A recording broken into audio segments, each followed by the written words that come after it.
할렐루야. 오늘 말씀은 빌레몬서 1장입니다. 너로 말미암아 얻은 평안이라는 주제로 말씀을 전하겠습니다. 바울에겐 영적인 아들 디모데와 디도가 있었습니다. 그리고 동역자들도 많았죠. 그 중에서 특별한 동역자들이 있습니다. 그림자 역할을 했던 누가를 비롯하여 부부로서 완벽한 콤비를 이뤘던 브리스길라와 아굴라가 있죠. 또한 오늘 본문에서 밝혔듯이 동역자 빌레몬이 있습니다.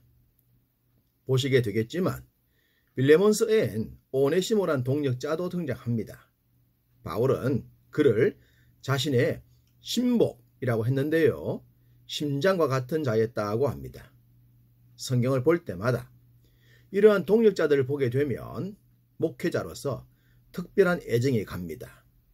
저도 부족함이 많은 목회자이기 때문에 도움의 손길이 필요합니다. 그런데 탁월함까지 갖췄던 바울에게 이런 동역자까지 있었다는 것이 부럽기만 하죠. 하나님은 탁월한 사역자든 저처럼 부족함이 많은 사역자든 동역자를 붙여주십니다. 그렇기에 목회에서도 빼놓을 수 없는 존재가 동역자들인데요. 빌레몬서를 설교하면서 이러한 부분이 강조될 것 같습니다. 빌레몬서의 서두엔 몇몇 이름들이 등장합니다. 자매 아비아, 함께 병사된 아키뽀입니다. 아비아는 성경에 단 한 번 등장하기 때문에 어떤 사람인지 정확하게 알기 어렵습니다. 그렇지만 문맥의 흐름상 빌레몬의 아내였지 않을까 추정합니다. 빌레몬과 함께 골로새 교회를 섬겼던 성도인데요. 마치 브리스길라와 아굴라 부부처럼 쌍으로 바울의 동역자와 하나님의 나라 일꾼으로 일한 것 같습니다.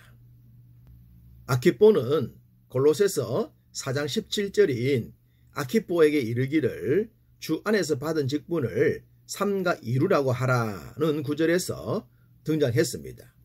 두 구절이 골로새 교회를 배경으로 하고 있으니 동일한 인물이지 않겠습니까? 아키뽀는 직분을 맡은 자였고 주의 병사된 자였습니다. 주의 몸된 교회에 이런 자들이 있을 때 교회는 든든히 세워져 가지 않겠습니까? 또한 전통적으로 아키뽀는 빌레몬의 아들로 봅니다. 이렇게 보면 빌레몬은 정말로 특별한 사람이었습니다. 바울은 내 집에 있는 교회에 편지한다고 했기 때문에 브리스길라 부부처럼 집을 교회로 제공했습니다. 바울의 신실한 동역자였던 브리스길라 아굴라 부부는 자녀에 대한 기록이 없습니다. 그에 반해 빌레몬은 아들까지 주의 멋진 일꾼이었으니 복음 안에서 승리한 가정이지 않겠습니까? 우리 모두가 주 안에서 사모하고 소망하는 바로 그런 가정의 가장 귀한 모델이 되겠습니다. 바울이 골로새 교회의 장로인 빌레몬에게 이 편지를 보낸 목적은 오네시모 때문이었습니다. 빌레몬의 종으로 있었던 오네시모가 재산을 훔쳐 달아났다가 바울을 만나 복음의 사람으로 변했습니다. 오네시모가 얼마나 놀랍게 변했으면 바울 자신의 신복이 되었다고 했겠습니까? 그런 그를 용서하고 동역자로 세우기 위해선 빌레몬의 허락이 있어야 했죠. 그러한 이유 때문에 빌레몬에게 한 권의 성경이 기록된 것입니다. 바울이 빌레몬에게 이러한 편지를 쓸 수 있었던 것은 빌레몬의 믿음을 알았기 때문입니다. 사실 돈에 문제가 생기면 믿음의 관계도 상실되는 경우가 많지 않습니까? 부모 자식과의 관계도 무용지물이 될 때가 있습니다. 그런 상황을 잘 아는 바울이 담대하게 편지를 쓸 수 있었던 것은 말씀드렸듯이 빌레몬의 믿음을 믿었기 때문입니다. 4절부터 7절은 빌레몬의 믿음에 대한 내용입니다. 주 예수와 성도에 대한 사랑과 믿음이 있었고 믿음의 교제가 충만했으며 성도들의 마음이 빌레몬을 통해 평안을 얻었고 바울도 빌레몬의 사랑으로 기쁨과 위로를 받았다고 합니다. 참 멋진 믿음의 사람입니다. 주님과의 관계에서도 분명했고 교회 내의 지체들과의 관계도 분명했으며 바울을 비롯한 멀리 있는 자들과도 관계가 확실했으니 말입니다. 소문은 좋았는데 가까이서 살펴보니 실상은 아니더라 하는 경우가 있지 않습니까? 그래서 사람은 좀 거리를 두고 사귀는 것이 좋다는 말도 있습니다. 그런데 빌레몬은 달랐습니다. 바울은 빌레몬의 믿음이 이렇다는 것을 알았기 때문에 주저함 없이 오네시모의 일을 말할 수 있었을 것입니다. 빌레몬과 같은 믿음을 우리도 정말 사모하고 싶습니다. 10절 갇힌 중에서 낳은 아들 오네시모를 위하여 내게 간구하노라. 아마도 오네시모는 주인의 돈을 훔치고 도망간 일로 인해 감옥에 갇혔던 것 같습니다. 그러다가 바울을 만난 것이 아닐까 싶어요. 갇힌 중에서 낳은 아들이라고 했기 때문입니다. 오네시모의 인생 역경을 보면 종으로 살다가 도망을 가서 잠깐의 자유를 누렸지만 감옥에 갇히는 순간 죽은 목숨이었을 것입니다. 인생 끝났다고 생각하지 않았겠습니까? 그러나 하나님은 그런 곳에서 그를 부르셨으니 생은 끝날 때까지 끝난 것이 아닙니다. 바울을 만난 오네시모는 복음 안에서 새로운 세상을 보게 됩니다.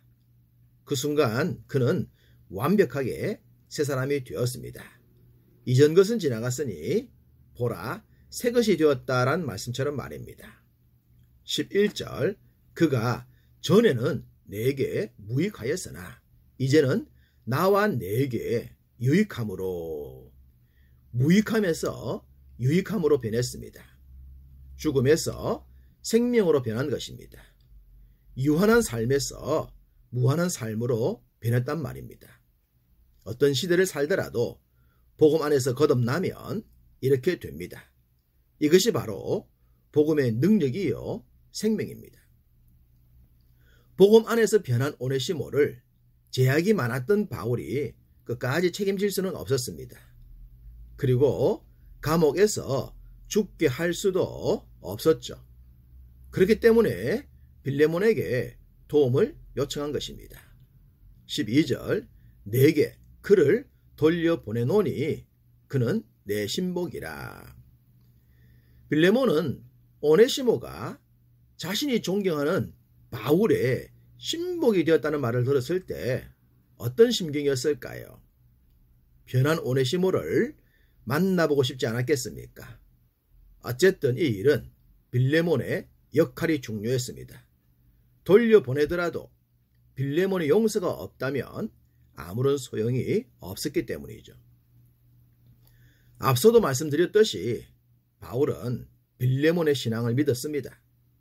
그래서 오네시모를 용서하는 수준이 아니라 더한 것을 주문합니다. 16절 이후로는 종과 같이 대하지 아니하고 종 이상으로 곧 사랑받는 형제로 둘 자라. 내게 특별히 그러하거든 하물며 육신과 주 안에서 상관된 내게랴. 17절 그를 영접하기를 내게 하듯 하라. 고까지 했습니다. 누군가에게 이런 부탁을 할 수 있겠습니까? 진짜로 믿을 수 있을 때만 가능하겠죠. 바울과 빌레몬의 관계가 정말 부럽습니다. 이런 신뢰관계가 정말 놀랍기 때문입니다. 잘 아시듯이 빌레몬서도 옥중서신입니다. 바울이 2차 투옥 뒤에 순교합니다만 어쨌든 바울의 남은 시간은 그리 많지 않았습니다. 그렇기에 귀하게 변화된 오네시모를 보내면서 이런 답변을 기대했습니다. 20절 오 형제여 나로 주 안에서 너로 말미암아 기쁨을 얻게 하고 내 마음이 그리스도 안에서 평안하게 하라. 오네시모를 믿고 편지를 보냈지만 이런 마음을 소망하지 않았겠습니까? 믿음의 족적이 기록된 빌레몬서엔 특별함이 보입니다.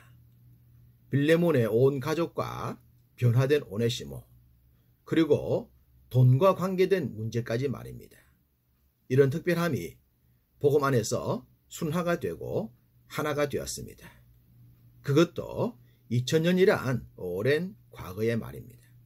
여기서 우리는 복음엔 국경이 존재하지 않음을 보게 됩니다.